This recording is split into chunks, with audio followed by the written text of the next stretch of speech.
ಆತ್ಮೀಯ H16 news ಅರ್ಥಾತ್ ಹೇ ಸೀತಾರಾಮಗೆ ಸ್ವಾಗತ. ನಾನು ನಿಮ್ಮವ ಎಂ.ಐ.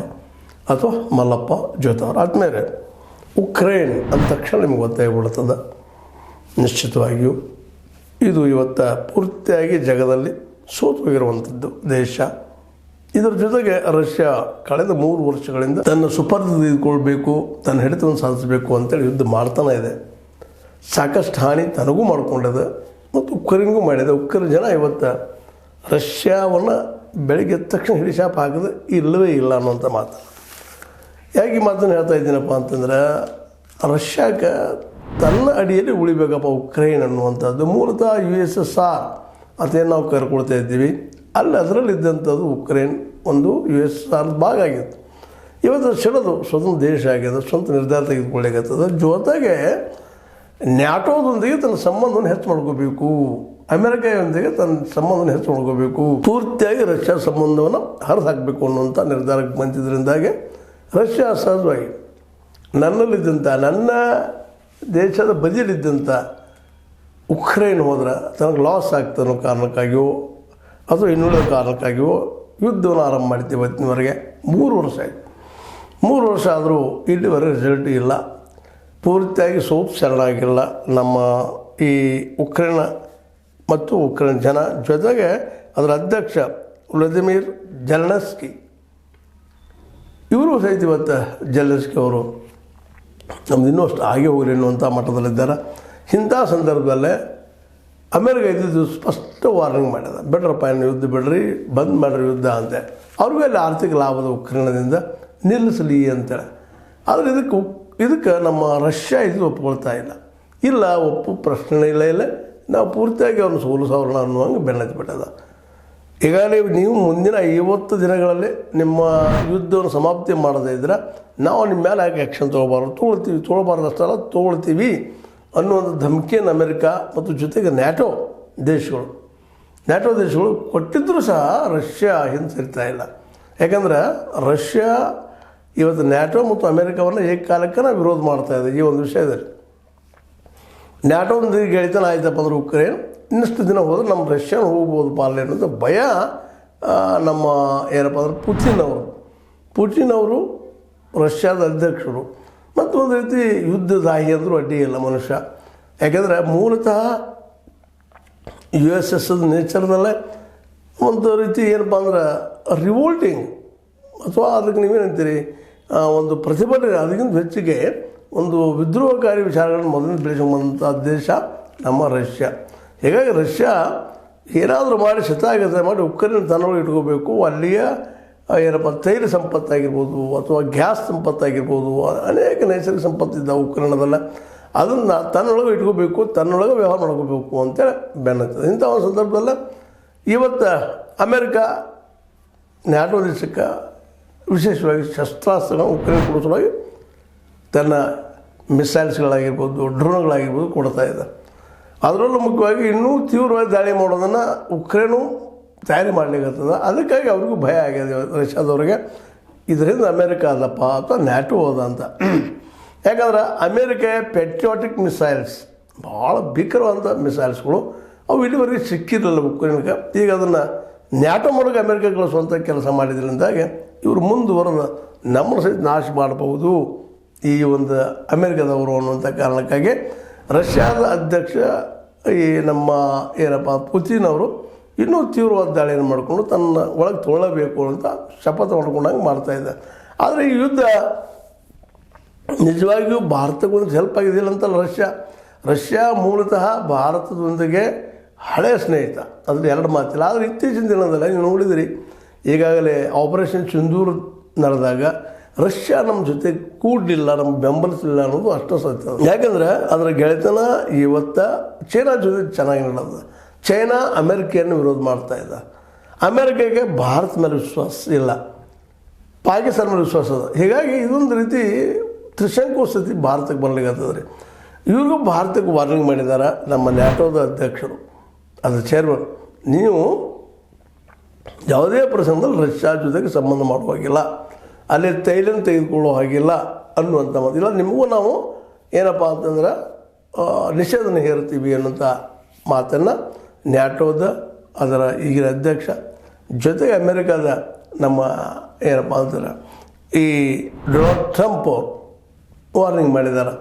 ಮತ್ತು ನಾವು ಈಗಾಗಲೇ ನಮ್ಮ ಈ ತೈಲವನ್ನು ನಾವು ರಷ್ಯಾದಿಂದ ತರಿಸ್ಕೊಳ್ತಾ ಇದ್ದೀವಿ. ಯಾಕಂದರೆ ನಮಗೆ ಭಾಳ ಸ್ವಸ್ತಾದರೆ 30-35% ಸ್ವಸ್ತಾದರೆ ನಮಗೆ ಸಿಗ್ತಾಯಿತ್ತು. ಹೀಗಾಗಿ ಅದರಿಂದಾಗಿ ನಮಗೆ ಸಾಕಷ್ಟು ಲಾಭವೂ ಆಗಿದೆ. ಇದು ಅದಕ್ಕಾಗಿ ರಷ್ಯಾ ಜೊತೆಗೆ ನಾವು ಇರ್ತೀವಿ ಅನ್ನುವಂಥ ಕಾರಣಕ್ಕಾಗಿ ಇವತ್ತು ಅಮೇರಿಕ ಇದ್ದಂಥದ್ದು ಯಾವುದೇ ಪ್ರಸಂಗದಲ್ಲಿ ಅಲ್ಲಿ ತೈಲ ಕೊಳ್ಳುವಾಗಿಲ್ಲ, ವ್ಯಾಪಾರ ಮಾಡೋಂಗಿಲ್ಲ, ಅದು ಬೆಳೆಸೋಗಿಲ್ಲ, ನಾವು ಅದರ ಮೇಲೆ ಯುದ್ಧಕ್ಕೆ ಹೊರಟಿದ್ದೀವಿ ಅನ್ನುವಂಥ ಸ್ಪಷ್ಟ ಸಂದೇಶವನ್ನು ಭಾರತಕ್ಕೆ ಕೊಟ್ಟಿದ್ದಾರೆ. ಹೀಗಾಗಿ ಭಾರತಕ್ಕೂ ಸಹಿತ ಈ ಒಂದು ಯುದ್ಧ ಏನಪ್ಪ ಅಂದರೆ ಒಂದು ಅಡಕೋತಿನಲ್ಲಿ ಸಿಕ್ಕಂಗೆ ಆಗಿಬಿಟ್ಟದ. ಯಾರನ್ನ ಹಿಡಿಬೇಕು ಇವತ್ತು ಅನ್ನೋದು ದೊಡ್ಡ ಪ್ರಾಬ್ಲಮ್ ಆಗಿದೆ. ಯಾಕಂದ್ರೆ ಭಯೋತ್ಪಾದಕರ ನೆರಗಟ್ಟಿನಲ್ಲೇ ಪಾಕಿಸ್ತಾನ ವಿರೋಧವಾಗಿ ಏನೋ ಸಾಧಿಸಬೇಕು ಅಂತ ಹೋಯಿತು, ಆಗಲಿಲ್ಲ. ಅದರಲ್ಲೂ ಈಗಾಗಲೇ ನಮಗೆ ಎಕ್ಸ್ಪೋಸೂ ಆಗ್ಯದ. ಏನಪ್ಪ ಅಂತಂದ್ರೆ ಮೊನ್ನೆ ನಡೆದಂಥ ಸಿಂಧೂರ್ ಆಪರೇಷನ್ ಅದಲ್ಲ, ಚೈನಾದ ಅತ್ಯಾಧುನಿಕ ಶಸ್ತ್ರಗಳು ಸಹಿತ ಪ್ರಯೋಗ ಆಗಿದ್ದಾವೆ ಅನ್ನುವಂಥದ್ದು ನಮ್ಗೆ ಕಂಡು ಬಂದದ್ದು. ಹೀಗಾಗಿ ಇದೇನಾಗ್ಯದಪ್ಪ, ಇವತ್ತು ನಾವು ಎಲ್ಲ ಕಡೆನೂ ದಿಗಲು ಬಿದ್ದಂಗೆ ಆಗಿಬಿಟ್ಟದ. ನಮ್ಮ ಮೋದಿಯವರಾಗಿರ್ಬೋದು, ಇವತ್ತಿನ ಸರ್ಕಾರಕ್ಕಾಗಿರ್ಬೋದು, ಯಾರನ್ನು ಕೆಲಸ ಮಾಡಬೇಕು, ಯಾರನ್ನು ಬಿಡಬೇಕು ಅಂತೇಳಿ. ಆದ್ರೆ ಇದನ್ನು ನಾವು ನೆನ್ಪಿಡಬೇಕಾಗಿದ್ದೇನಪ್ಪ ಅಂತಂದ್ರೆ ಅತ್ಯಂತ ನಮಗೆ ಕಷ್ಟದ ಸಮಯದಲ್ಲೇ ನಮ್ಮ ಬೆನ್ನಿಗೆ ಬಂದಿರ್ತಂಥದ್ದು ರಷ್ಯಾ. ಮತ್ತು ಇವತ್ತಿನ ಸಹಿತ ನಮಗೆ ಅತ್ಯಂತ ಕಡಿಮೆ ಬೆಲೆಯಲ್ಲೇ ನಮ್ಗೆ ಈ ಒಂದು ತೈಲವನ್ನು ಕೊಡ್ತಾ ಇದೆ. ಅದ್ರ ಜೊತೆ ನಮ್ಮ ಸಂಬಂಧ ಚೆನ್ನಾಗಿ ಇಟ್ಕೊಳ್ಳೋದ್ರೆ ಒಳ್ಳೆಯದು ಅನ್ನುವಂಥ ಅಭಿಪ್ರಾಯ. ಆದರೆ ರಷ್ಯಾಗೂ ತನ್ನದಂಥ ಲಿಮಿಟೇಷನ್ಸ್ ಬಂದುಬಿಟ್ಟಿದ್ದಾವೆ ಇವತ್ತು. ಯಾಕಂದರೆ ಉತ್ಪಾದನೆಯ ವಿಷಯದಲ್ಲೇ ಇವತ್ತು ಚೈನಾ ಇನ್ನುಳಿದ ದೇಶಕ್ಕಂತೂ ಭಾಳ ಮುಂದೆ ಹೋಗಿಬಿಟ್ಟದ. ಯಾಕಂದರೆ ಅಲ್ಲೇ ಏನಪ್ಪ ಮ್ಯಾನುಫ್ಯಾಕ್ಚರಿಂಗ್ ವಿಷಯದಲ್ಲೇ ಚೈನಾವನ್ನು ಸಮವಾಗಿ ನಿಲ್ಲುವಂಥ ಇವತ್ತು ಯಾವ ದೇಶ ಜಗದಲ್ಲಿಲ್ಲ. ಹೀಗಾಗಿ ಚೈನಾ ಇವತ್ತು ರಷ್ಯಾಗೆ ಅನಿವಾರ್ಯ ಆಗ್ಯದ. ಅದೇ ಕಾಲಕ್ಕೆ ಚೈನಾ ಭಾರತ ವಿರೋಧಿಗಳು ನಮ್ಗೆ ಗೊತ್ತು ಇರಲೇಬೇಕಾಗ್ಯದ. ಈಗಾಗಲೇ ಚೈನಾ ಇದ್ದಿದ್ದು ಪಾಕಿಸ್ತಾನ ಸಾಕಷ್ಟು ಸಹಾಯ ಸಹಕಾರ ಮಾಡ್ತಾಯಿದೆ, ಶಸ್ತ್ರಾಸ್ತ್ರಗಳು ಕಳಿಸ್ತಾ ಇದೆ, ಎಲ್ಲನೂ ಮಾಡ್ತಾಯಿದೆ. ಆದರೆ ಇದೊಂದು ಕಾರಣಕ್ಕಾಗಿ ಇವತ್ತು ಭಾರತಕ್ಕೆ ಯಾವ ಡಿಸಿಷನ್ ತೊಗೊಳ್ಬೇಕು, ರಷ್ಯಾದ ಕಡೆ ನಿಲ್ಬೇಕಾ, ಚೈನಾ ಕಡೆ ನಿಲ್ಬೇಕಾ, ಅಮೆರಿಕ ಕಡೆ ನಿಲ್ಬೇಕಾ ಅನ್ನೋದು ದೊಡ್ಡ ಒಂದು ಏನಪ್ಪ ಅತಂತ್ರ ಸ್ಥಿತಿ ನಿರ್ಮಾಣ ಆಗಿದೆ. ಇಂಥ ಸಂದರ್ಭದಲ್ಲೇ ನಮ್ಮ ಏನಪ್ಪ ಅಂತ ಇಲ್ಲಿವರೆಗೆ ಅಮೆರಿಕ ಒಂದು ನಮಗೆ ವಿರೋಧ ಇತ್ತು. ಇವತ್ತು ಈ ಒಂದು ನ್ಯಾಟೋ ದೇಶಗಳು ಅವು ಸಹಿತ ನಮ್ಮನ್ನು ವಿರೋಧ ಮಾಡುವಂಥ ಹಂತಕ್ಕೆ ಬಂದಿದ್ದಾರೆ ಅಂತ. ನೀವು ಯಾವುದೋ ಪ್ರಸಂಗದಲ್ಲಿ ಅಲ್ಲಿ ಎಣ್ಣೆ ತೊಗೊಳ್ಳೋ ಹಾಗಿಲ್ಲ ಅನ್ನೋದ ಕಂಡೀಷನ್ ಆಗ್ತಾಯಿದ್ದಾರೆ. ಹೀಗಾಗಿ ಅಮೇರಿಕ ಇದ್ದಿದ್ದು ಇವತ್ತು ಮೊದಲಿಗೆ ನಮ್ಮ ಜೊತೆಗೆ ವೈರತ್ವವನ್ನು ಮಾಡ್ಕೊಂಡು ಸಾಧಿಸಿದ್ರೆ, ಈಗ ಎರಡನೇದಾಗಿ ರಷ್ಯಾನು ನಿಧಾನಕ್ಕೆ ನಮ್ಮಿಂದ ದೂರ ಸಲ್ಲಿಗತ್ತದ ರೀ. ಯಾಕಂದರೆ ಈಗ ನಾವು ಎಣ್ಣೆಯನ್ನು ತೈಲನ್ನು ಅಲ್ಲಿ ತೆಗೆದುಕೊಳ್ಳೋದು ಹೋದ್ರೆ ನಮ್ಮ ಮಾರ್ಕೆಟ್ ಹೊಲಾಯ. ಯಾಕಂದರೆ ಈಗಾಗಲೇ ನಮ್ಮ ಮಾರ್ಕೆಟ್ನ ದೊಡ್ಡ ಹೊಡೆತ ಬಿದ್ದು ಹೋಗ್ಬಿಟ್ಟದೆ. ಇವತ್ತು ಯಾವುದೇ ಮ್ಯಾನುಫ್ಯಾಕ್ಚರಿಂಗ್ ಕೂಡ ತಯಾರಾಗ್ತಾ ಇಲ್ಲ, ಏನೂ ಆಗ್ತಾಯಿಲ್ಲ ಪರಿಸ್ಥಿತಿ.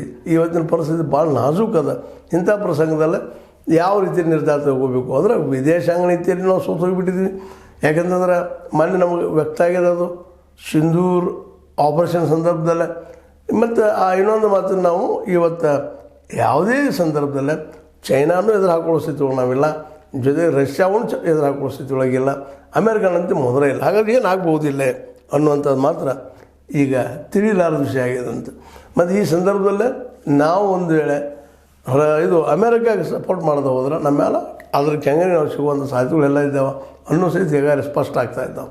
ಒಟ್ಟಾರೆಯಾಗಿ ಭಾರತದ ಅರ್ಥನೀತಿ, ವಿದೇಶಾಂಗ ನೀತಿ ಎರಡೂ ಇಲ್ಲಿ ಸಂಪೂರ್ಣವಾಗಿ ಫೇಲ್ ಆಗ್ತಾ ಇದ್ದಾವೆ ಅಂತೇಳಿ ಇವತ್ತು ವಿಶ್ಲೇಷಣಾಕಾರರು ಹೇಳ್ತಾ ಇದ್ದಾರೆ. ಒಟ್ಟಾರೆಯಾಗಿ ರಷ್ಯಾ ಮಾತ್ರ ಉಕ್ರೇನನ್ನು ಶತಾಯಗತವಾಗಿ ಗೆಲ್ಲಲೇಬೇಕು ಅನ್ನುವಂಥ ಒಂದು ನಿರ್ಧಾರ ತೆಗೆದುಕೊಂಡಿದ್ದರಿಂದಾಗಿ ಇವತ್ತು ವಿದೇಶಾಂಗ ನೀತಿಯಲ್ಲೂ ಸಹಿತ ನಾವು ಫೇಲ್ಯೂರ್ ಆಗ್ತಾ ಇದ್ವಿ ಏನೋ ಅನ್ನೋಂಥ ಮಾತುಗಳು ಕೇಳಿ ಬರ್ತಾ ಇದ್ದಾವೆ. ಏನೋ ಆಗಲಿ, ಡೊನಾಲ್ಡ್ ಟ್ರಂಪ್ ಅಂತ ಎಚ್ಚರಿಕೆ ಕೊಟ್ಟಿದ್ದಾರೆ. ಅದೇ ಕಾರಣಕ್ಕೆ ರಷ್ಯಾ ಅವರು ನಿಲ್ತಾ ಇಲ್ಲ, ಇನ್ನೂ ಜೋರು ಮಾಡ್ತಾ ಇದ್ದಾರೆ. ಏನಾದರೂ ಮಾಡಿ ಉಕ್ರೇನನ್ನು ಸೋಲಿಸಲೇಬೇಕು ಅನ್ನೋಂಥ ವಿಚಾರ ರಷ್ಯಾಗದ.